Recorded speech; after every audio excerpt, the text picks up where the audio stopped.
ఎడవల్లి గ్రామంలో దళితుల గ్రానైట్ భూములు 416 ఎకరాల్ని అక్రమంగా ప్రభుత్వం స్వాధీనం చేసుకుంది.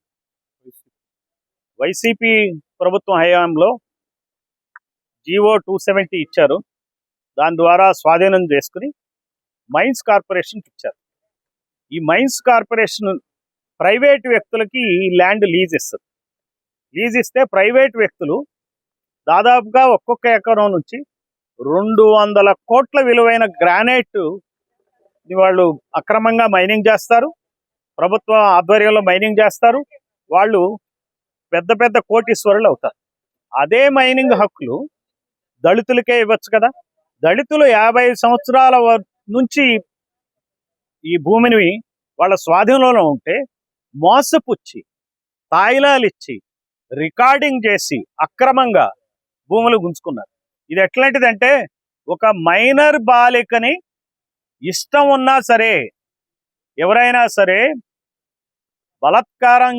బలత్కారమైన నేరం కిందనే పరిగణిస్తారు, రేపు కిందే పరిగణిస్తారు. ఒక మైనర్ బాలిక ఒప్పుకున్నా కానీ, ఎందుకు? మైనారిటీ తీరలేదు కాబట్టి. అయితే ఇక్కడ దళితుల కన్నా బలహీనులు ఈ సమాజంలో ఉన్నారా? వీళ్ళు రెడ్ల కన్నా కమ్మల కన్నా బలవంతులా? ప్రభుత్వం కన్నా బలవంతులా?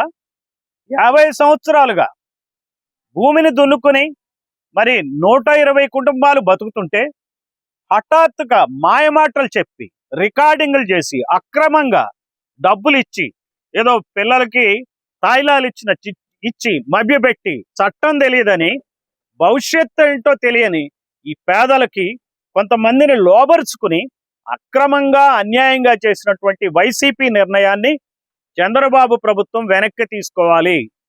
దళితుల భూముల్ని దళితులకే అప్పచెప్పాలి. దళితులకు ఇచ్చినటువంటి ఎకరానికి 3 లక్షలో 4 లక్షలో ఇస్తే అది ఆ ప్రభుత్వం జేబులోంచి ఇచ్చిన డబ్బేం కాదు, మేమే కట్టిన ట్యాక్సుల నుంచి వచ్చిన డబ్బే. ఎందుకంటే ఈ రోజున దేశంలో రాష్ట్రంలో 50% బీసీ ఎస్సీ ఎస్టీ మైనారిటీ ప్రజలు ఎవరైతే 50% కన్నా ఎక్కువ ఉన్నారో వాళ్ళు కట్టే ట్యాక్సులు 64%. ఈ డబ్బున్నోళ్ళు పెద్దోళ్ళు మరి ఎమ్మెల్యేలు మినిస్టర్లు సీఎంలు పెద్ద పెద్ద కోటీశ్వరులు కట్టేది 3% ట్యాక్స్. మేమంతా కట్టేది 64% ట్యాక్స్. 64% నుంచి ఈ రోజున 7-8 లక్షలో 2-3 లక్షలో ఎకరానికి ఇచ్చి 200 కోట్ల విలువైన భూమిని ఈ ప్రభుత్వం కాజేస్తుందా? ఈ నిర్ణయాన్ని వెంటనే వెనక్కి తీసుకోవాలి. దళితులకు భూమి అప్పచెప్పాలి. దళితుల ద్వారానే ఏ కార్యక్రమైనా చేయించాలి. మరి ప్రభుత్వాలు దళితులకి ఒక్కొక్క కుటుంబానికి 3 ఎకరాలు ఇస్తామని చెప్తుంటే ఇచ్చిన 3 ఎకరాలు ఈ ప్రభుత్వం వెనక్కి తీసుకుంటుందా? అసలు దళితులకు భూమి ఇవ్వాల్సింది పోయి ఇచ్చిన భూములు వెనక్కి తీసుకుంటారా? ఇది తీవ్రమైన ఆర్థిక నేరం. ఇది చుండూరు హత్యల కన్నా కారంచేడు హత్యల కన్నా తీవ్రమైన నేరం. ప్రాణం ఒక్కసారే పోతుంది అక్కడ. ఇక్కడ ప్రాణాల్ని కొన్ని తరాల ప్రాణాలని తీస్తున్నాయి ఈ ప్రభుత్వం చర్యలు. అంటే ఈ ప్రభుత్వాలు ఏం చేసినా ప్రైవేట్ వ్యక్తుల కోసమే చేస్తున్నాయి. అక్కడ 17 మెడికల్ కాలేజీలు వస్తే గవర్నమెంట్ మెడికల్ కాలేజీలు, ఈ 17 గవర్నమెంట్ మెడికల్ కాలేజెస్ ని ప్రైవేట్ పరం చేయడానికి ఈ ప్రభుత్వాలు చూస్తున్నాయి. చాలా అన్యాయం. పేదవాళ్ళకి సీట్లు ఇచ్చి డాక్టర్లు చేయాల్సినటువంటి ఈ ప్రభుత్వం డబ్బున్న వాళ్ళకే సీట్లు ఇచ్చే విధంగా government colleges private medical colleges గా తీర్చిదిద్దుతుంది. ఇది అక్రమం. అలానే ప్రభుత్వం సంబంధించినట్టు విశాఖ స్టీల్ ప్లాంట్ ప్రైవేట్ పరం చేయడానికి కూడా ఈ ప్రభుత్వాలు ప్రయత్నిస్తున్నాయి.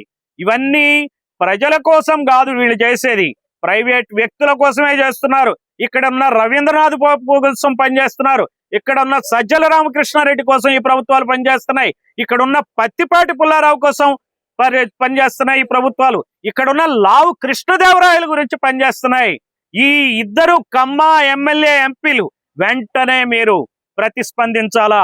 విద్యను వ్యాపారంగా చేసి లక్షల కోట్లు ఖర్చు పెట్టి ఎలక్షన్లో గెలుస్తున్నారు. అటు లావు కృష్ణదేవరాయలు విజ్ఞాన సంస్థల ద్వారా విద్యను వ్యాపారం చేసి కోట్ల రూపాయలు సంపాదించి ఆ కోట్ల రూపాయల్ని ప్రజలకి పోలింగ్ రోజున పంచి ఎంపీలుగా అయ్యి వీళ్ళు వెలగబెట్టేది ఏంటి? దళితుల్ని మరింత పేదవాళ్ళుగా చేయటానిక, మీరు మరింత ధనవంతులుగా అవటానిక? ఈ రకమైనటువంటి పెట్టుబడిదారీ ప్రజాస్వామ్యం, క్రోనీ క్యాపిటలిజం ఈ రాష్ట్రం నుంచి పోవాలి. ప్రైవేటు వ్యక్తులకు, మీ కుల వ్యక్తులకు, ధనికులకు ప్రభుత్వ ఆస్తుల్ని అప్పజెప్పటం తక్షణం మానాలి. అదే 4వసారి ముఖ్యమంత్రి అయినటువంటి చంద్రబాబు ఇప్పటికైనా ప్రజల కోసం పనిచేయాలి, నిస్వార్థం కోసం పనిచేయాలి. అంతేగాని అదానీల కోసం, జిందాళ్ళ కోసం, లావు కృష్ణదేవరాయల కోసం, పెమ్మసాని చంద్రశేఖర్లు లాంటి వాళ్ళ కోసం, పత్తిపాటి పుల్లారావు లాంటి వాళ్ళ కోసం, సీతా రాఘవయ్య లాంటి వాళ్ళ కోసం కాదు, మైనింగ్ వ్యాపారుల కోసం కాదు, మెడికల్ విద్యా వ్యాపారస్తుల కోసం కాదు మీరు చేయాల్సింది. మీరు ప్రజల కోసం పనిచేయండి, దళితుల కోసం పనిచేయండి, బీసీల కోసం పనిచేయండి, ఎస్టీల కోసం పనిచేయండి, ముస్లింల కోసం పనిచేయండి.